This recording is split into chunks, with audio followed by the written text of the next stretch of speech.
고린도 후서 12장 1절로 6절까지만 오늘 봉독하도록 하겠습니다. 고린도 후서 12장 1절로 6절 저와 같이 한 목소리로 같이 봉독하시겠습니다. 무익하나마 내가 부득불 자랑하노니 주의 환상과 계시를 말하 내가 그리스도 안에 있는 한 사람을 아노니 14년 전에 그가 새벽 하늘에 이끌리어 간다. 그가 몸 안에 있었는지 몸 밖에 있었는지 나는 모르거니와 하나님은 아시느니라. 내가 이런 사람을 아노니 그가 몸 안에 있었는지 몸 밖에 있었는지 나는 모르거니와 하나님은 아시느니라. 그가 낙원으로 이어가서 말할 수 없는 말을 들었으니 사람이 가히 이르지 못할 말이로다. 내가 이런 사람을 위하여 자랑하겠으나 나를 위하여는 약한 것 외에 자랑이 아니하리라. 내가 만일 자랑고자 하여도 어리석은 자가 되지 아니하는 것은 내가 참말을 함이라. 그러나 누가 나를 보는 바와 내게 듣는 바에 지나친 생각을 두려워하여 그만두노라. 아멘. 오늘 본문 가운데는 사도 바울이 아주 신앙 간증, 바울의 사도됨과 특별히 바울이 하나님의 사람 되는 인격에 대해서 보면 특별한 면을 한번 보게 됩니다. 사도 바울은 계속해서 지금 자기 자랑을 좀 하고 있습니다. 왜냐하면은 어디까지나 고린도 교인들을 위한 것입니다. 오늘 본문 가운데 재미있는 말을 하지 않습니까? 무익하나마 내가 부득불 자랑하노니.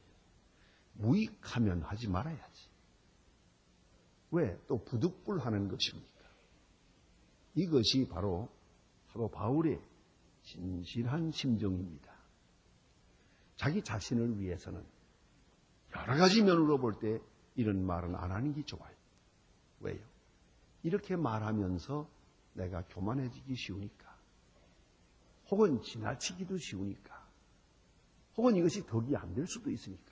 여러 면으로 생각하면 자기 자신을 중심에서 생각할 때는 말 안 하는 게 좋겠어요. 특별히 이런 이야기는 안 하는 게 좋겠어요.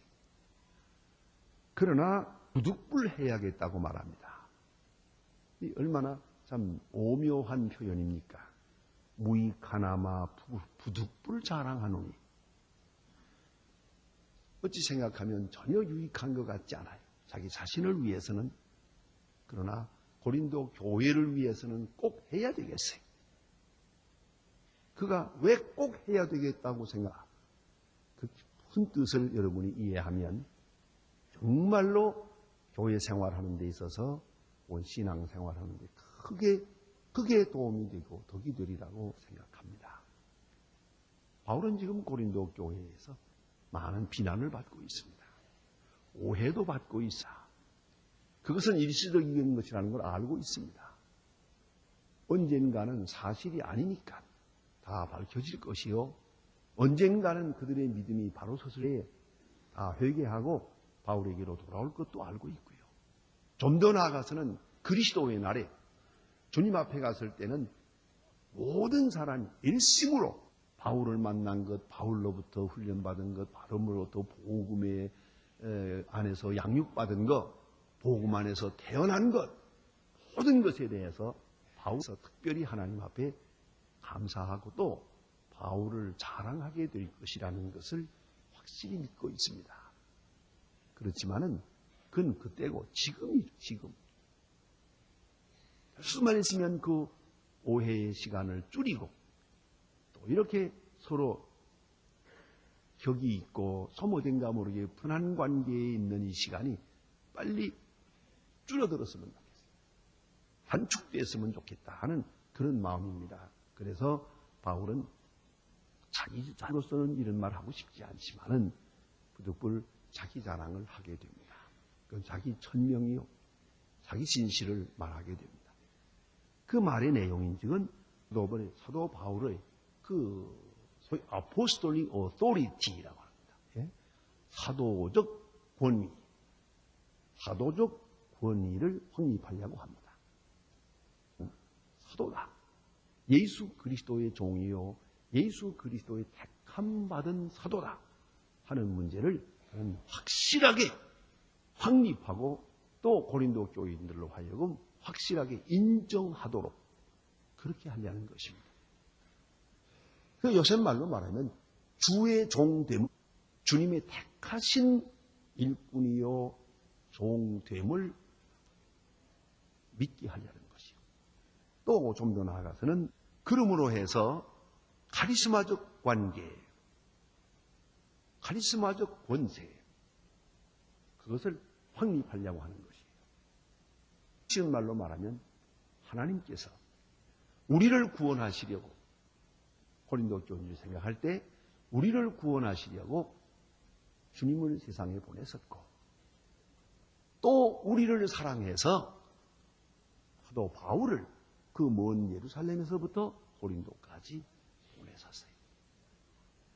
그것도 이 이유에 의해서 적절한 분을 택해서 헬라 문화권에 속한 사람, 히브리 종교와 헬라 철학에 능통한 사도 바울이라는 사람을 선택해서 우리에게 보내주셨다. 하나님, 그리스도를 이 땅에 보내주신 하나님이 바울을 택해서 그 복음 여기까지 전해주었다. 이건 카리스마적 관계요. 하나님의 선물이요. 하나님의 소중한 선물이요. 그들이 가진 모든 축복 가운데 제일 지요 선물 중에 절대적으로 큰 것이요. 이렇게 귀하게 주의 종을 영접하기를 원해요. 이렇게 신앙적으로 영접하고 나면 그때부터는 어떻게 되겠습니까? 바울이 전하는 복음이 그대로 옥토에 뿌려집니다. 바울이 보내는 한마디 한마디의 그 교훈이 그대로 마음에 심기워집니다. 아주 100% 효력을 바란단 말이에요. 그러길 바라고 있어요. 전적으로 믿고 전적 받아들이고 그렇게 되어지길 바라요. 그렇지 못하고 거기에 조금 금이 가고 의심이 가고 흔들리고 손해는 누가 부르냐? 고린도 교회가 부르고 이게 너무 마음 아픈 것이요. 그래서 사도 바울이 사도권을 확립하고 희마적 관계를 확립해서 고린도 교인들로 하여금 은혜를 받고 믿음이 성장하고 좀 더 나아가서는 고질적인 문제인 고린도 교회에서의 분쟁, 이것도 바울과 그들과의 관계에 그 카리스마적 관계가 회복되면 이것도 해주가 있어요. 분쟁도 누가 잘했느냐 못했느냐 따질 것 없어요. 이 관계만 바로 되면 해결이 돼요. 이 관계가 바로 되면 참 복음을 받게 돼요. 참 복음을 받고 참 은혜를 받게 되면은 분쟁 문제는 자연히 눈 녹듯이 사라질 거라는 걸 알고 있어요. 그래서 그는 이렇게 무익한 줄 알면서도 부득불 또다시 그는 자랑을 하게 됩니다. 특별히 오늘은 신령한 걸 하고 있지 않습니까? 철학적이고 혹은 자기 문화적 배경, 교육적 배경, 혹은 자기 고생한 이야기, 남 어느 사도보다도 자기는 더 많은 것하고 많은 핍박을 받았다. 이런 얘기도 지난 시간에 했지만은 오늘 와서는 좀 높은 차원에서 내가 신령한 체험을 했다. 하늘에 올라가는 경험을 했다. 이것은 대단히 중요합니다. 여러분, 우리 예수 믿는 목적이 뭡니까? 맨 마지막에는 종말론적으로 말하면 예수 믿는 목적은 난 가기 위한 거예요. 그렇잖아요? 간단하잖아요. 언젠간 다 가야 되겠거든요. 그래 누가 그랬다 날 보고 주일학교 선생인데 나보고 묻던데요. 선생님도 또 오래 해서 내가 알기 10년 이상 교회학교 선생을 했는데 날 보고 하는 말이 목사님 솔직히 말해주세요. 무언데? 설명하지 말고 간단하게 말해주세요. 무언데? 아주 궁금해 묻겠네요. 질문 내용은 천당이 있어요. 그러더라고요. 그래서 내가 그건 왜 묻는가? 아니 목사님 설명하지 말라고 했잖아요. 있다 없다 간단하게 말하라고요.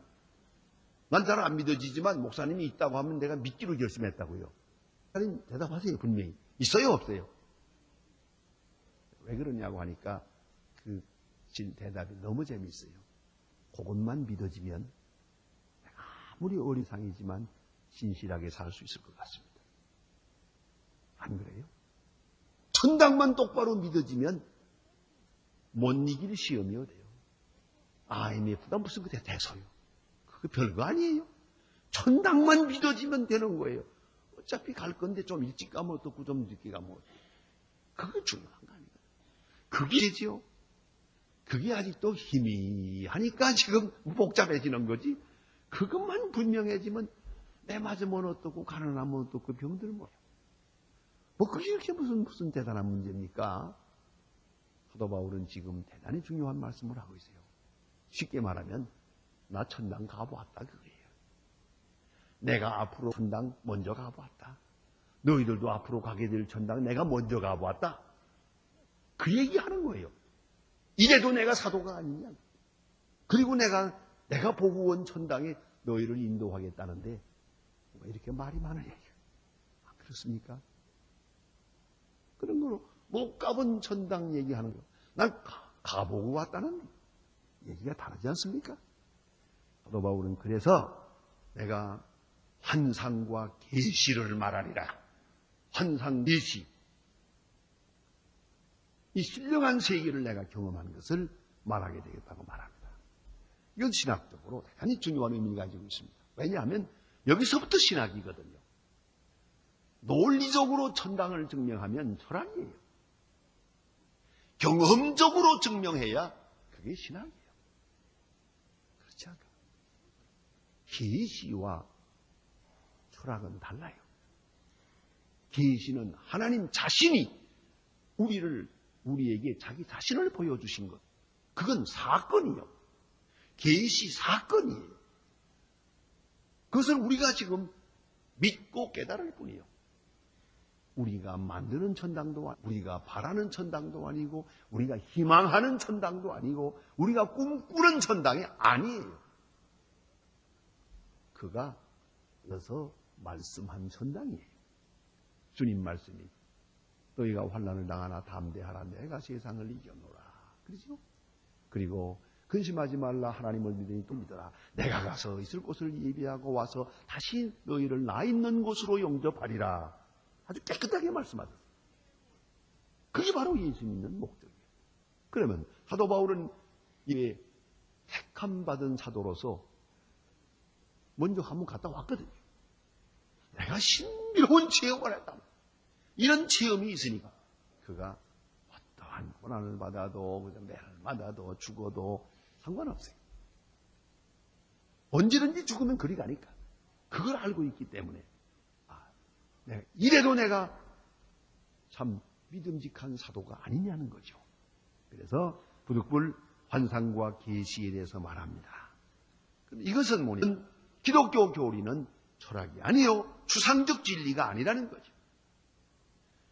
계시가 있고 계시 사건이 있고 계시를 경험해서 우리에게 증거해 주신 거예요.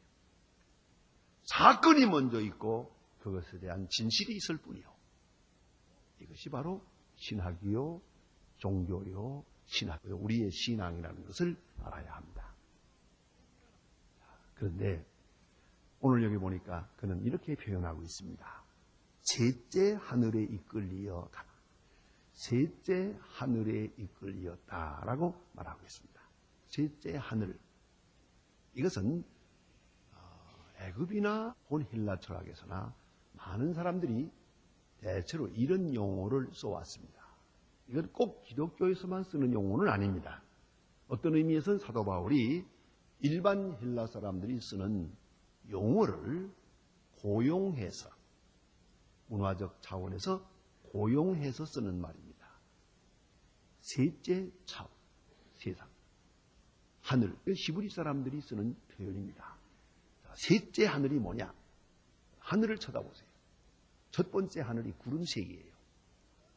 옛날에 비행기 타고 높이 올라가 보지 못했으니까 구름까지가 하늘이에요. 그 다음에 두 번째 하늘이 별 세계, 별나라. 우리가 보이죠. 별.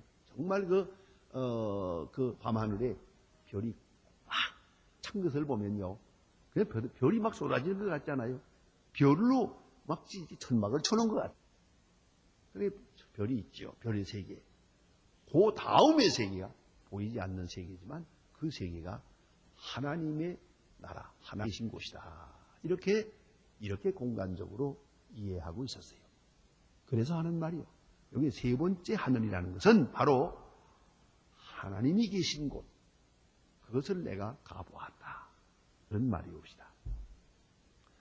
요새 우리가 천문학에서 쓰는 말, 제가 천문학적인 얘기를 다 할 수는 없습니다만은 아주 지극히 평범한 상식적 얘기를 하자면 요새 우리는 태양계를 가지고 말합니다.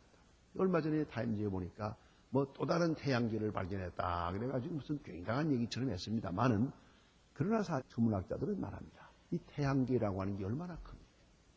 엄청난 뭐 300광년이라나 이거 지름이. 그런데 이런 태양계가 있는데 이 엄청난 크기의 태양계와 같은 그런 태양계 같은 크기 그런 것이 200억만 개가 있다 그래요.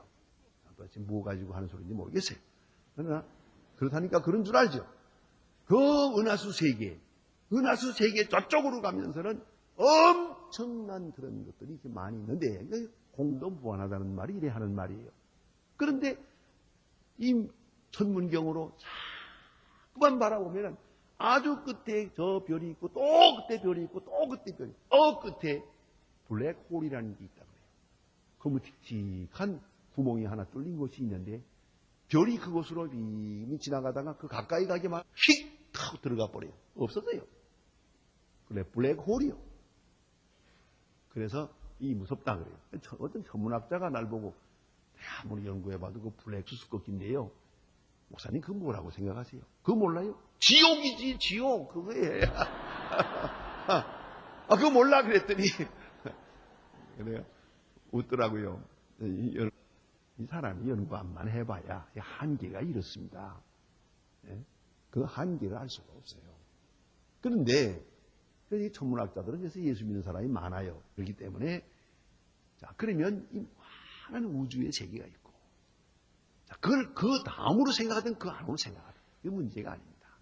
이런 우리가 소위 측량할 수 있고 헤아릴 수 있는 세계 그보다 높은 그보다 초월한 세계 그러니까 별에까지 우리가 볼 수 있고 그 다음은 못 보는 세계죠. 그래서 이것을 셋째 하늘이라 하나님의 나라를 이렇게 표현했다는 말씀이옵시다. 그 다음에 이게 중요한 단어는 그게 아니고요. 이끌리어 갔다는 얘기입니다. 내가 올라간 게 아니고 그가 끌어올린 거예요. 그 점을 생각해야 돼요. 어떤 사람들처럼 그런데 날 보고 그런데요. 목사님 나는 어떻게 천당 꿈도 한 번 못 꿔요? 그 예수님 꿈이라도 한번 꿔봤으면 좋겠는데 꿈에도 안 보인다고 그래요. 그래서 아마 깨끗이 못한가 보지 그랬는데 뭐 꿈이라도 봤으면 하는 생각이 간절하죠. 그런데 그렇게 인간이 해서 얻는 것은 엄격한 의미에서 말하면 그건 계시가 아닙니다. 여러분 아시죠? 계시 중에 세계 역사를 바꾸어 놓은 계시. 그것이 바로 바울이 다메섹 도상에서 본 계시요. 그건 대낮에 그 계시를 바라고 기도했던 것도 아니에요. 정오에 예수 믿는 사람을 핍박하기 위해서 다메섹으로 가는 사람의 길을 막고 보여주었어요. 사울아, 왜 네가 나를 핍박하느냐? 이래서 예수를 만난 것이거든요. 그건 예수가 바울을 만나주신 것이고 예수가 바울을 사로잡은 것이지 바울이 기도 많이 하고 명상을 하고 고행을 하고 수도를 해서 그래서 극기를 해가지고 예수를 만났다는 얘기가 아닙니다. 매우 중요한 것이에요. 그리고 오늘서도 그래서 하는 말이에요.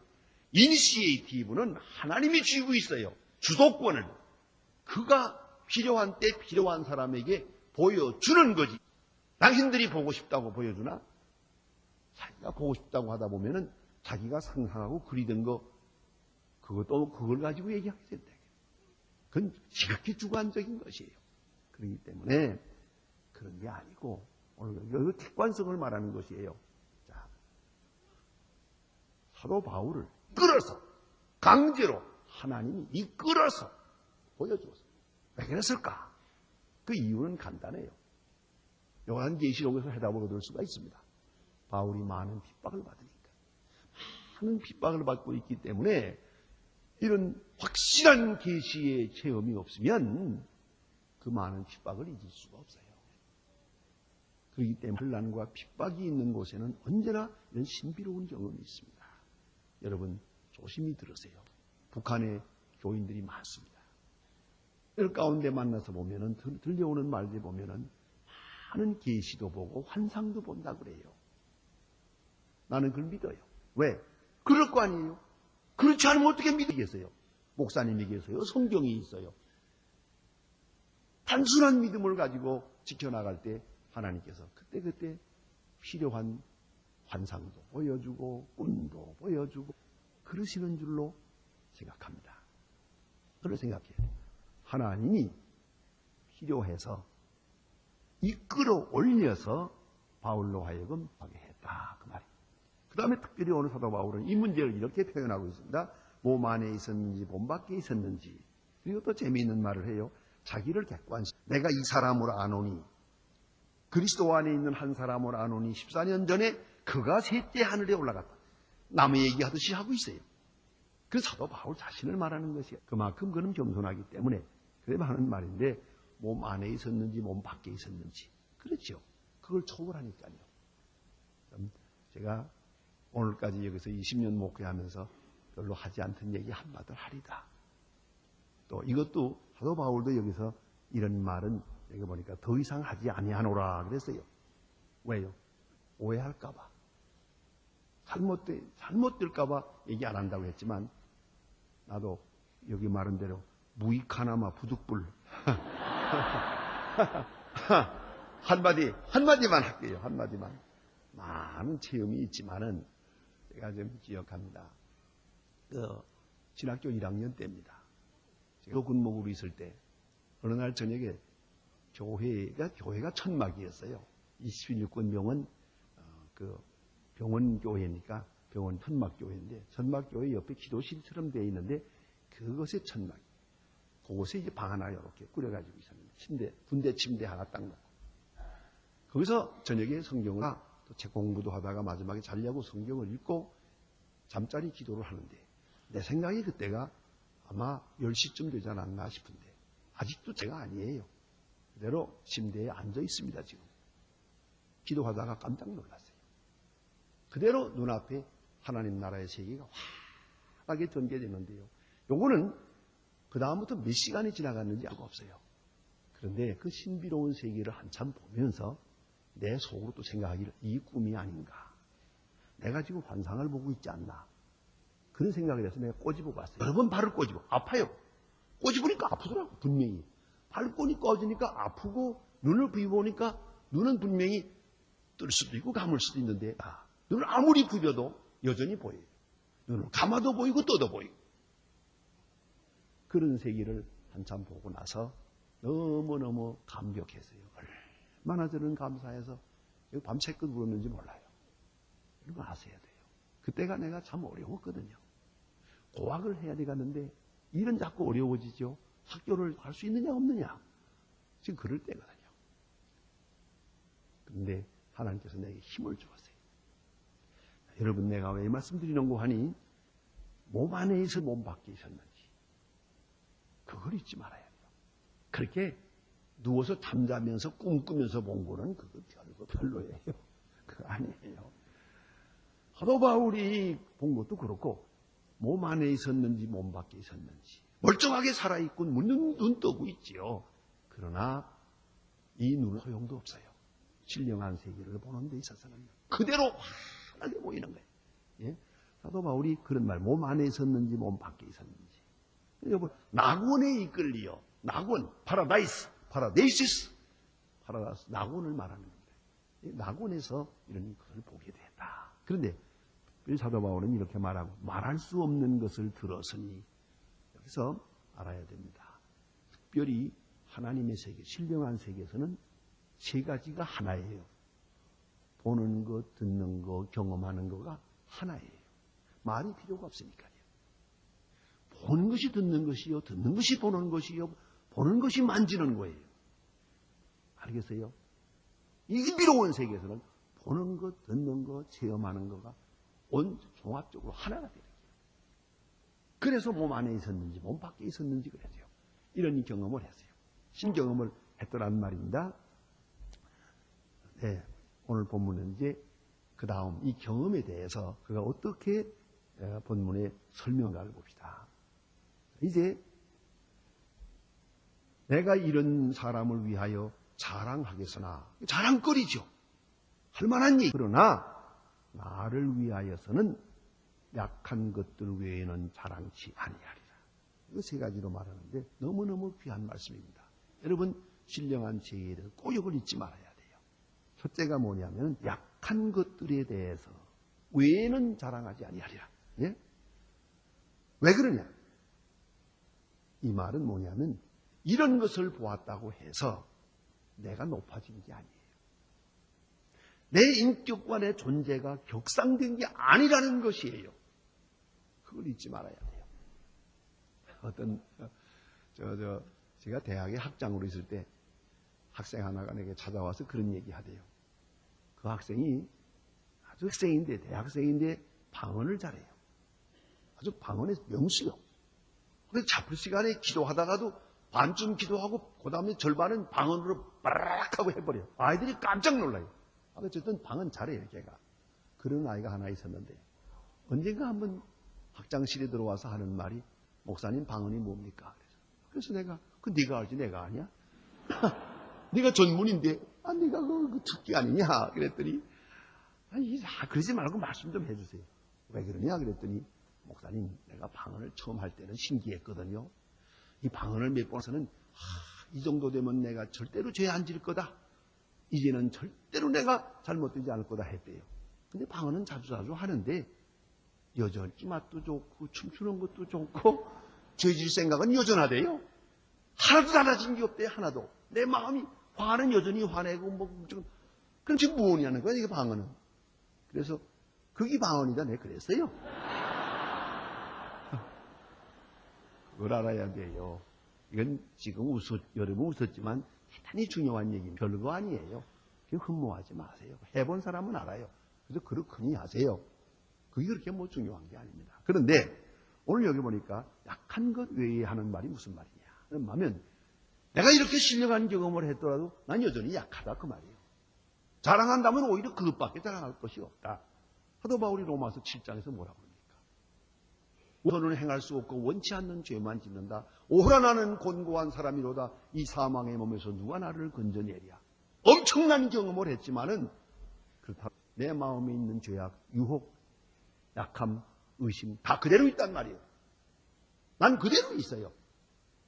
그걸 잊지 말아야 돼요. 그래서 고린도전서 9장에서 이미 보지 않았습니까? 그건 뭐라고 합니까?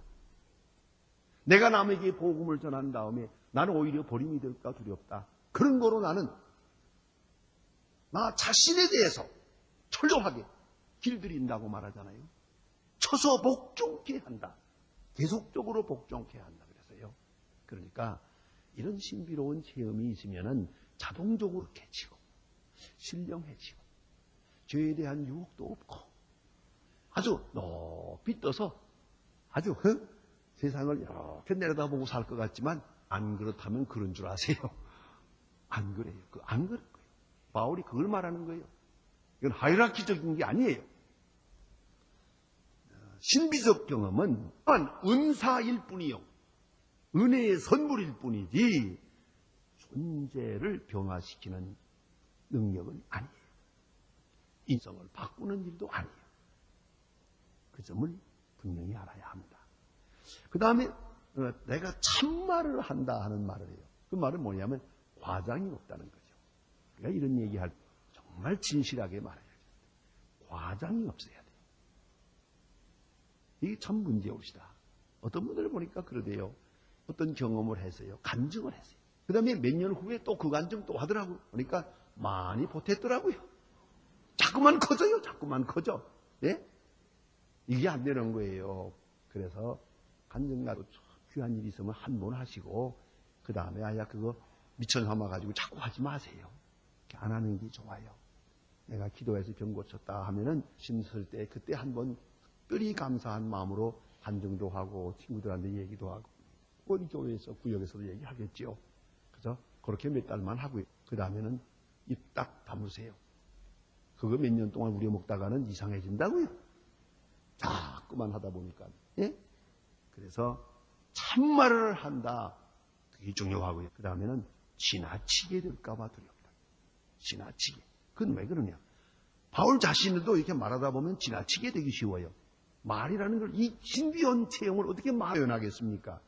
지나치기가 쉽고요. 특별히 누가 나를 보는 바와 내게 듣는 바에 지나치게 생각할까 두려워하여 그만두노라. 여러분 말하시는 거 있잖아요. 무슨 말이든지 내가 무슨 말을 할 때 상대방이 내가 하는 말 그대로 알아들으라고 생각하지 마. 아무리 말을 잘하는 사람도 저도 여기 서서 말하고 있지만 말이에요. 아무리 설명을 잘해도 내가 지금 생각하고 있는 걸 그대로 말할 뿐더러 저 듣는 사람에게서는 심리학적으로 27%만 전달할 수 있으면 성공이라고 합니다. 그러니까 내가 말한 대로 그대로 상대에서 100% 이해했을 것이라고 생각하는 것은 잘못이에요. 근본적으로 잘못이에요. 다른 사람 고사하고 여러분이 낳은 식을 놓고 얘기해 보세요. 통하나. 여러분이 한평생 사는 남편과 아내에게 얘기해도 못 알아듣는데 누가 알아들어요? 이게 그런 거예요. 그런데 이 신비로운 세계에 대한 이야기를 했단 말이에요. 지나치게 생각하는 거예요. 지나치게 생각한다. 그러면 안 된다는 말입니다. 자기 자신을 위해서도 문제예요. 듣는 자와 전하는 자가 그리고 자기 자신이 다 지나치게 돼서 덕을 이루자. 혹은 진실에서 떠날까 오해가 되고 과장이 되고 마지막엔 교만이 되고 그 다음에 위선이 되고 그럴까 해서 그만두노라. 이것이 바로 덕입니다. 그래서 뭘 깊이 생각해야 합니다.